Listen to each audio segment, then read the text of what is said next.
Hello दोस्तों, आज हम लोग मेंस के प्रिपरेशन के संदर्भ में आगे की बात करेंगे।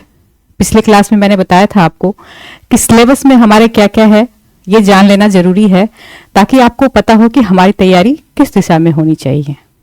आज हम लोग बात करते हैं जीएस पेपर के पहला जो मतलब हमारा जीएस पेपर 1 है, उसका जो सेक्शन 1 है, जहाँ पे क्वेश्चन पूछे जाते हैं हिस्ट्री से और आर्ट एंड कल्चर से। तो उसके संदर्भ में हम लोग देखेंगे पिछले साल मतलब हम जो देख रहे हैं यहाँ पे 60 से लेके 69 तक का जो बीपीएससी का क्वेश्चन है उसको समझने का प्रयास करेंगे कि क्वेश्चन कहाँ से पूछे जा रहे हैं और कैसे क्वेश्चन पूछे जा रहे हैं। देखिए, प्रीवियस ईयर के क्वेश्चन को देखने से आप लोगों को ये पता चलेगा कि अधिक से अधिक क्वेश्चन कहाँ से किस सेक्शन से पूछा जा रहा है। दूसरा क्या है कि उसका टाइप्स क्या है, वो किस प्रकार के क्वेश्चन वहां से पूछे जा रहे हैं। इससे आप लोगों की जो स्ट्रेटेजी होगी तैयारी की, उसमें यह सुविधा मिलेगी कि आप जो तैयारी करेंगे उसका विस्तार कहाँ से कहाँ तक हो और उसका डेप्थ क्या हो। मतलब कहने का यह है कि आपके पास जब सामने एक गोल रहता है और आप उसके बारे में जानते हैं कि हमको कहाँ तक जाना है, तो फिर आप बेहतर एक प्रिपरेशन कर पाते हैं और उससे जो होती है आप जो है बहुत आगे होते हैं, बहुत लोगों से आगे होते हैं। तो हम लोग देखते हैं पहले क्या कि जीएस पेपर 1 में जो है history and art and culture जो है आपका सिलेबस में आप देखेंगे, मैंने बताया है, वैसे आप जाके देख लीजिएगा सिलेबस को। उसमें बताया है कि जो मॉडर्न हिस्ट्री है उससे क्वेश्चन पूछे जाएंगे और खास करके बिहार से रिलेटेड, और आर्ट एंड कल्चर जो है उसमें भी बिहार से रिलेटेड ही क्वेश्चन ज्यादातर पूछे जाते हैं। तो हम लोग देखते हैं, शुरू करते हैं इसको कि क्वेश्चन जो है कहां से क्वेश्चन पूछे जा रहे हैं। तो हमने इसको सेक्शन में डिवाइड किया है। सबसे पहले है रिवोल्ट एंड मूवमेंट, और दूसरा है आपका सेक्शन जो हम करेंगे ट्राइबल प्रोटेस्ट, जो इंडिया में मतलब बिहार में, खास करके बिहार और झारखंड जब एक था उसके बारे में ज्यादा क्वेश्चन होते हैं। फिर पर्सनालिटीज से, फिर आर्ट एंड कल्चर से, और जो लास्ट जो कहीं पे नहीं आ पा रहा उसको हमने मिसलेनियस में रखा है। तो आप देखिए क्वेश्चन क्या है। सबसे पहले देखिए आप ये हमने क्वेश्चन जो लिया है ये 60 से 62 मतलब 60-62 का एक साथ एग्जाम हुआ था। उसके बाद ये अलग अलग बीपीएससी ने एग्जाम कंडक्ट करना शुरू किया। तो रिवोल्ट एंड मूवमेंट जो है हमने जो दिया है पहला सेक्शन, उसमें आप देखिए पहला क्वेश्चन है कि describe the peoples participation in Bihar during the quit India movement of 1942, यानी कि 1942 के भारत छोड़ो आंदोलन के दौरान बिहार में जन भागीदारी। देखिए यहाँ पे दो चीज है, एक तो क्विट इंडिया मूवमेंट जो हुआ था पूरे इंडिया में हुआ था, लेकिन उसमें क्या पूछा जा रहा है कि बिहार में जन भागीदारी का वर्णन कीजिए। अब इस क्वेश्चन को हम कैसे लेंगे ये तो हम अगले क्लास में आपको बताएंगे कि वर्णन का क्या मतलब होता है, व्याख्या का क्या मतलब है, लेकिन अभी हम लोग सिर्फ क्वेश्चन को देखेंगे, एक आपको समझ मिलेगा यहां से। ये आपका देखिए क्विट इंडिया मूवमेंट से। दूसरा है आपका अपराइजिंग ऑफ 1857, वो भी है आपका क्या है, discuss the contribution of Bihar to the uprising of 1857 AD. यहां भी आपका बिहार का कंट्रीब्यूशन से पूछा जा रहा है। 1857 के जो विद्रोह था उसमें बिहार का कंट्रीब्यूशन क्या था। फिर आप देखिए यहाँ पे संथाल विद्रोह से क्वेश्चन पूछा गया आपका क्या, कॉजेज एंड रिजल्ट्स। ये पूछा गया आपका संथाल विद्रोह से जो 1855 से 56 में बिहार में हुआ था उसके संदर्भ में, इसका कारण मूल्यांकन दोनों पूछा गया। अब देखिए तीसरा है आपका चंपारण सत्याग्रह, यहां से क्वेश्चन पूछा गया है। आपको पता है कि चंपारण सत्याग्रह इसलिए इंपॉर्टेंट है क्योंकि ये बिहार में गांधी जी द्वारा शुरू किया गया था। तो आप इसे क्वेश्चन देखिएगा, बहुत बार पूछा गया है। फिर आपका देखिए चंपारण सत्याग्रह से फिर क्वेश्चन पूछा गया आपका 64 में भी, 63rd में भी पूछा गया, 64 में भी पूछा गया है। एक है आपका working class and national movement, जिससे कि 64th में शॉर्ट नोट्स में क्वेश्चन पूछा गया है आपका। फिर देखिए आपका tribal protest in 19th century with suitable example. ये पूरा देखिए आपका, अगर आपने संथाल कर लिया, बिरसा कर लिया और बाकी जितने भी ट्राइबल विद्रोह हुए थे, तो आपका ये क्वेश्चन जो है आपका वहां से हो जाएगा। और दिया है कि आपको उसका असफलता का कारण बताइए, क्यों ये असफल हो गया था। ये 64th में पूछा गया आपका। फिर देखिए दोहराया है क्वेश्चन 1857 में, ये इफेक्ट क्या पड़ा बिहार में, उसका प्रभाव क्या पड़ा, इससे क्वेश्चन पूछा गया आपका 65th में। एक क्वेश्चन है आपका स्वामी सहजानंद और उनका जो किसान सभा है उनसे संबंधित जो मूवमेंट था, ये क्वेश्चन भी 65th में आपसे पूछा गया है। आप लोग ये सारे क्वेश्चन अगर सही से कर लेंगे तो आप देखेंगे कि क्वेश्चंस कहां से आता है। मैं आपको एक बार बताऊंगी कि ज्यादातर क्वेश्चन कहां से पूछे गए हैं। अब देखिए यहाँ पे दलित मूवमेंट से भी क्वेश्चन पूछा गया 65th में, ये शॉर्ट नोट्स के रूप में पूछा गया है। फिर संथाल विद्रोह का क्वेश्चन पूछा गया, उसके क्या कारण थे और उसका क्या गति, मीन्स उसका कोर्सेज क्या था, उसका आउटकम क्या निकला, मतलब परिणाम उसके क्या हुए। ये आपका टोटल जो क्वेश्चन था रिवोल्ट एंड मूवमेंट से। और देखिए 66 में फिर से बिरसा मूवमेंट को यहाँ पे दोहराया गया है। फिर चंपारण सत्याग्रह को, इसको क्यों कहा जाता है watershed in the freedom struggle, India के फ्रीडम स्ट्रगल में इसको वाटरशेड क्यों कहा जाता है, एक ऐसा निर्णायक मोड़ जिसके कारण जो है हमारा पूरा जो स्वतंत्रता संग्राम का जो आंदोलन था पूरी तरह से एक नई दिशा में मुड़ गया, क्योंकि पहली बार जो है यहाँ पे अंग्रेज जो थे गांधी जी के मतलब समक्ष झुके थे, इसलिए इसको बहुत इंपॉर्टेंट माना जाता है चंपारण सत्याग्रह को। फिर संथाल अपराइजिंग देखिए फिर से पूछा गया, चंपारण सत्याग्रह फिर से पूछा गया। आप यहाँ देखिए दो दो पूछ लिया, यहाँ पे 66 में पूछा है, 67 में लगातार ये पूछा गया आपसे। फिर देखिए क्विट इंडिया मूवमेंट हमने देखा था 60 से 62 में पूछा था क्विट इंडिया मूवमेंट। फिर देखिए आप 67 में ये पूछा गया कि 1942 के भारत छोड़ो आंदोलन पर एक निबंध लिखिए, क्या यह एक आत्मनिर्भर ही होने वाला आंदोलन था। ये देख लीजिए बिरसा मुंडा फिर से 68 में पूछा गया। और इंडिगो रिवोल्ट आपको पता है कि ये चंपारण विद्रोह से जुड़ा हुआ है, तो लगभग वही पारा आपका 68 में पूछा गया है।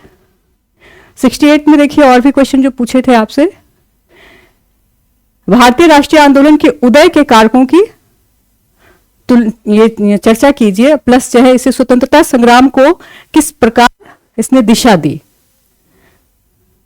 68 में था। फिर संताल विद्रोह जो है आपका 69 में आया।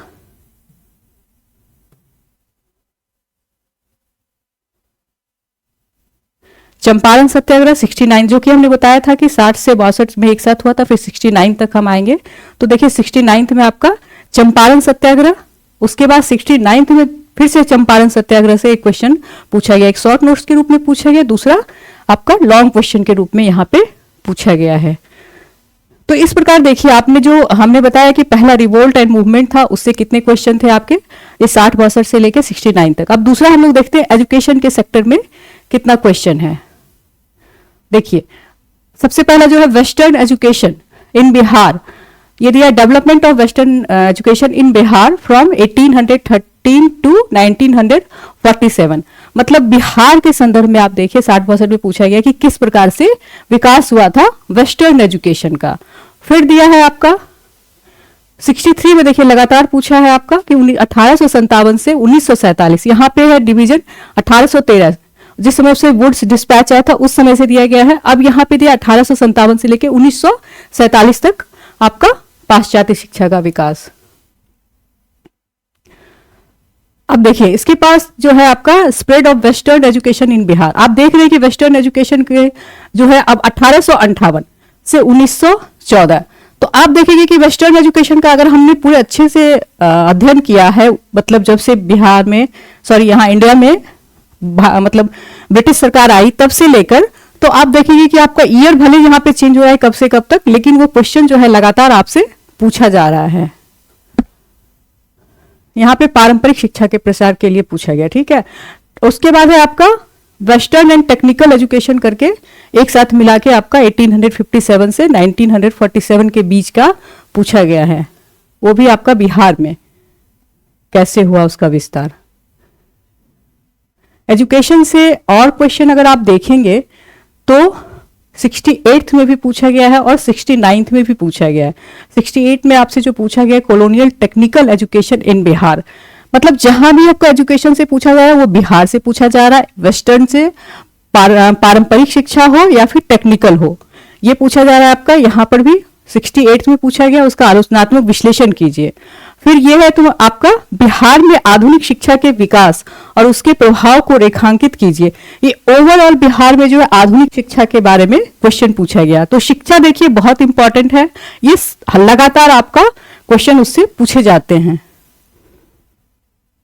अब पर्सनैलिटीज में आते हैं। आपने देखा होगा पर्सनैलिटीज में तीन लोगों का नाम दिया गया है, लेकिन उसके अलावा भी यहाँ पे क्वेश्चन पूछ लिया जाता है सिलेबस से। ऐसे सिलेबस में बहुत ज्यादा डिफाइन नहीं किया गया है, लेकिन आप देखेंगे तो वहां पे क्वेश्चन तीन के अलावा, मतलब गांधी जी, नेहरू और रविन्द्रनाथ टैगोर के अलावा भी बहुत लोगों से क्वेश्चन पूछा जाता है। तो सबसे पहले आप देखिए 62 में, मतलब 60 से 62 में क्या था, इन्होंने गांधी जी के रहस्यमयता में मौलिक विचारों का, दाव पेचों की सहन प्रवृत्ति और लोक चेतना में अनोखे पैठ के साथ अद्भुत मेल शामिल है, व्याख्या कीजिए। तो ये एक तरह से देखेंगे क्वेश्चन क्या हुआ, पूरा ओवरऑल आपका गांधी जी से जो मतलब आंदोलन से हटकर की गांधी जी की पर्सनैलिटी कैसी थी, वैसे क्वेश्चन इससे पूछे गए हैं। फिर देखिए रविंद्रनाथ टैगोर का बंगाली लिटरेचर और म्यूजिक में क्या कंट्रीब्यूशन है, इससे आपके पूछे गए हैं 60-62 में ही। फिर नेहरू का भी देखिए पूछा गया था कि जवाहरलाल नेहरू की विदेश नीति के प्रमुख लक्ष्यों का परीक्षण कीजिए, ये भी 60-62 में पूछा गया है। तो तीनों से आपका पूछ लिया, रविन्द्रनाथ टैगोर, गांधी जी और नेहरू जी, इन तीनों से क्वेश्चन पूछा गया था 60-62 में। फिर 63 में आएंगे तो देखिए फिर से गांधी जी के सोशल एंड कल्चरल थॉट, वहां पे था ओवरऑल उनका थॉट जो कैसा था, मौलिक चिंतन कैसा था, यहाँ पे सोशल और कल्चरल थॉट से ये आपका 63 में पूछा है। फिर क्वेश्चन है 64 में, देखिए शॉर्ट नोट्स के रूप में आया है आपका नेहरू एंड सेकुलरिज्म। फिर 65 में देखेंगे राम मनोहर लोहिया और जयप्रकाश नारायण का जो सोशल और इकोनॉमिक आइडिया था, दोनों को साथ मिला के, दोनों पर्सनालिटी को एक साथ मिला के और दोनों के आइडियाज को, यानी कि आपका जो सांस्कृतिक और उनका जो आर्थिक चिंतन था, सामाजिक और आर्थिक चिंतन, ये पूछा गया आपका। फिर 65 में देखेंगे शॉर्ट नोट्स के रूप में दे हैं, 65 से पूछे राजेंद्र प्रसाद के बारे में पूछा गया है कि नेशनल मूवमेंट में उनका क्या ये था योगदान। गांधी जी फिर से कास्ट एंड रिलीजन में उनका क्या योगदान था। तो गांधी जी का आप देखेंगे, अगर आप सिलेबस को, तो जैसे जैसे आप पढ़ते हैं कि हर चीज में उनका क्या थॉट्स था, तो उनकी पर्सनैलिटीज में ये आ जाएगा आपका। फिर गांधी जी का सत्याग्रह में क्या विचार था, ये 66 में क्वेश्चन पूछा गया है। फिर से जयप्रकाश नारायण का क्विट इंडिया मूवमेंट में क्वेश्चन 66 में देखिए। सुभाष चंद्र बोस का आईएनए एंड आईएनए 66 में शॉर्ट नोट्स के रूप में। फिर नेहरू जी के बारे में फिर से पूछा गया, कम्युनलिज्म एंड सेकुलरिज्म में इनका सांप्रदायिकता और धर्मनिरपेक्षता में इनके क्या विचार थे। गांधी जी फिर से आए, एक प्रख्यात राष्ट्रीय नेता नायक के रूप में गांधी जी के उदय के लिए उत्तरदायी कारकों का आलोचनात्मक विश्लेषण कीजिए। अब उस समय के क्या क्या कारक थे जो गांधी जी जैसे पर्सनालिटी को बना पाया, वो क्वेश्चन यहां से पूछा जा रहा है आपसे। फिर Rabindranath Tagore contribution to the freedom movement, ये 67 में पूछा गया। फिर रविंद्रनाथ टैगोर के बारे में 68 में भी पूछा गया है कि आपका सामाजिक और संस्कृति पर रविंद्रनाथ टैगोर के विचारों का वर्णन कीजिए। अब आते हैं हम लोग आर्ट एंड कल्चर पे। तो ये दो सेक्शन आपने देखा, क्वेश्चन कहां से पूछ रहे हैं, कैसे पूछ रहे हैं। अब आर्ट एंड कल्चर में देख सकते हैं हम लोग, मौर्यन आर्ट है पहला आपका जो 60-62 में पूछा गया। पटना कलम, ये भी 63 में पूछा गया। फिर मौर्य काल फिर से 64 में पूछा गया, मौर्य कला। उसके बाद आर्ट एंड कल्चर में देखिए पाल आर्ट, ये सब बिहार से ही रिलेटेड है। पाल आर्ट 65 में पूछा गया, लेकिन क्या पूछा गया आपका, पाल कला तथा भवन निर्माण कला की विशेषताओं को स्पष्ट कीजिए तथा बौद्ध धर्म के साथ उनके संबंध पर भी प्रकाश डालिए। आपको पता है कि पाल जो थे वो बहुत ज्यादा जुड़े हुए थे बौद्ध धर्म से। अब तक्षशिला यूनिवर्सिटी की स्थापना भी धर्मपाल ने किया था। तो इस तरह से बौद्ध धर्म का जो कैसे उनका संबंध था, ये क्वेश्चन पूछा गया है आपका। फिर पटना कलम पेंटिंग, इससे क्वेश्चन पूछा गया है, इसकी मुख्य विशेषता, डायरेक्ट क्वेश्चन ऐसे ही पूछा है इन्होंने विशेषताओं के बारे में। फिर आप देखिए 67 में मौर्यकालीन कला की प्रमुख विशेषताओं का वर्णन कीजिए। ये सब इस तरह के क्वेश्चन होते तो सबसे आसान होते, प्रमुख विशेषताओं के बारे में लिख दीजिए। फिर पटना कलम पेंटिंग, ये आपका 68 में शॉर्ट नोट्स के बारे में, शॉर्ट नोट्स की तरह पूछा गया है। फिर development of caves in eastern India in ancient time, देखिए 68 से आप देखेंगे, अगर पेपर को आप एनालिसिस करेंगे तो बहुत सारे चेंजेस हुए हैं। क्वेश्चन के पैटर्न में भी चेंजेस हुए हैं, क्वेश्चन के क्वालिटीज में भी चेंजेस हुए हैं, पूछने का तरीका भी बहुत ज्यादा बदला है। तो पहली बार देखिए cave in eastern India in ancient time, ये पहली बार क्वेश्चन पूछा गया आपका 68 में। फिर आपका ये देखिए temple in northern India in ancient time, ये भी पहली बार क्वेश्चन पूछा गया। आज तक टेम्पल के बारे में क्वेश्चन 60-62 से लेकर अभी तक से नहीं पूछा गया था। फिर मौर्यन पीरियड के बारे में 69 में पूछा गया आपका, मौर्य काल की कला और वास्तुकला, मतलब आर्ट एंड आर्किटेक्चर दोनों को मिला के पूछा गया है। फिर cave painting of eastern India in ancient period, cave painting के बारे में 69 में फिर से पूछा गया। 68-69 दोनों में लगातार पूछा गया आपसे। कुछ सेक्शन है जो सब में नहीं आ रहे तो हमने उसको मिसलेनियस में रखा है। देखिए मिसलेनियस में कुछ क्वेश्चन है जो कैसे कैसे पूछे जा रहे हैं। एक तो है आपका impact of census of 1881 on caste and religious identities, ये 64 में पूछा गया था कि जो किया गया था आपका 1881 में, तो उसका कैसे इम्पैक्ट पड़ा कास्ट और रिलीजन पे, धर्म पे, इसके बारे में क्वेश्चन पूछा गया है। फिर 19वीं सदी के ब्रिटिश कालीन भारत में समुद्र पार प्रवासन के क्या कारण थे, बिहार के विशेष संदर्भ में इंडेचर पद्धति के आलोक में विवेचना कीजिए। आपको पता है कि उसमें बहुत ज्यादा इमिग्रेशन हो रहा था, बिहार से बहुत ज्यादा मजदूर जा रहे थे, तो ये जो है क्वेश्चन पूछा गया 64th में। 64th में देखिए फिर से क्वेश्चन पूछा गया है, भारतीय राष्ट्रवाद के विकास और की आलोचनात्मक समीक्षा कीजिए। इंडियन नेशनलिज्म किस तरह से 19वीं सदी में विकसित हुआ। नेशनलिज्म जो जैसा कॉन्सेप्ट देखेंगे कि भारत में जब ब्रिटिश आए तभी आया ये कॉन्सेप्ट, तो जो कॉन्सेप्ट है वो कैसे डेवलप हुआ हमारे भारत में, इसके बारे में आलोचनात्मक मूल्यांकन कीजिए। तो आपको पता है कि नेशनलिज्म जो है एक ऐसा कॉन्सेप्ट है जो देश से जोड़ता है, लेकिन इसने कैसे अच्छे और बुरे दोनों तरह के चीजों को लाया, ये आलोचनात्मक समीक्षा में आप देखेंगे। फिर 67th में देखिए आप, भारतीय राष्ट्रीय कांग्रेस की स्थापना के लिए उत्तरदायी कारकों का उल्लेख कीजिए। प्रारंभिक राष्ट्रवादियों के प्रति ब्रिटिश नीतियों की चर्चा कीजिए। जो प्रारंभिक राष्ट्रवादी थे उसके बारे में क्या सोचते थे ब्रिटिश, फिर बाद में राष्ट्रवादियों के बारे में कैसे सोचने लगे, ये क्वेश्चन है आपका 67th में। एक्ट से भी क्वेश्चन पूछ लिया गया है 68-69 में, जो कि अभी तक से नहीं पूछा गया था। एक तो आपका है गवर्नमेंट ऑफ इंडिया एक्ट 1858 पूछा गया 68 में। फिर इंडियन काउंसिल एक्ट 1892 में। ये आप लोग तब पढ़ेंगे जब आप जब डेवलपमेंट पढ़ते हैं, हिस्ट्री में भी पढ़ते हैं और पॉलिटी में भी पढ़ते हैं, जैसे कैसे उसका डेवलपमेंट हुआ था। फिर Bihar has been the centre of learning and spiritualism for ancient time, explain in detail. मतलब एंशियंट समय में कैसे बिहार जो था एक शिक्षा और अध्यात्म का केंद्र था, इसका विस्तृत व्याख्या कीजिए। 69 में मैंने कहा था 69 से बहुत सारी 68 से चीजें चेंज हुई हैं, तो ये देखिए आपका ये भी क्वेश्चन है आपका यहाँ पे। फिर भारतीय राष्ट्रीय कांग्रेस आंदोलन के उदारवादी चरण के योगदान का आलोचनात्मक परीक्षण कीजिए, ये 69 में पूछा गया। तो इस प्रकार से आप देखते हैं कि हिस्ट्री के जो क्वेश्चंस हैं ये लगभग सारे पार्ट्स को उस समय से मतलब कवर करता है, जबकि भारत में रिवोल्ट शुरू हुआ 1857 से लेके क्विट इंडिया मूवमेंट, फिर आगे जो है कैसे कांग्रेस का एस्टैब्लिशमेंट हुआ, इस तरह से देखेंगे सारे क्वेश्चन यहाँ पे आते हैं। लेकिन आप देखेंगे कि डिवाइड करेंगे कि सबसे ज्यादा क्वेश्चन कहां से पूछा गया है, तो आप देखेंगे चंपारण से 63, 64, 66, 67, 68, 69 ये शॉर्ट और लॉन्ग के रूप में हमेशा ये पूछा गया लगातार। और 69 में इसने शॉर्ट के बारे में शॉर्ट में भी पूछा और ये लॉन्ग क्वेश्चन के रूप में भी पूछा है। फिर आप देखेंगे कि जो संथाल रिवोल्ट है इससे भी क्वेश्चन पूछा जाता है। 63 में भी है, 66 में भी है, 67 में भी है, 69 में भी है। क्विट इंडिया मूवमेंट ये 60-62 में पूछा गया, फिर 67 पूछा गया नहीं पूछा गया है, सॉरी 67 में पूछा गया लेकिन उसके बाद नहीं पूछा गया, तो फिर भी ये इंपॉर्टेंट हमेशा है। फिर 1857 का रिवोल्ट 63-65 में भी पूछा गया है आपका। उसके बाद आप देखेंगे कि स्वामी सहजानंद और किसान सभा से एक बार क्वेश्चन पूछा गया है।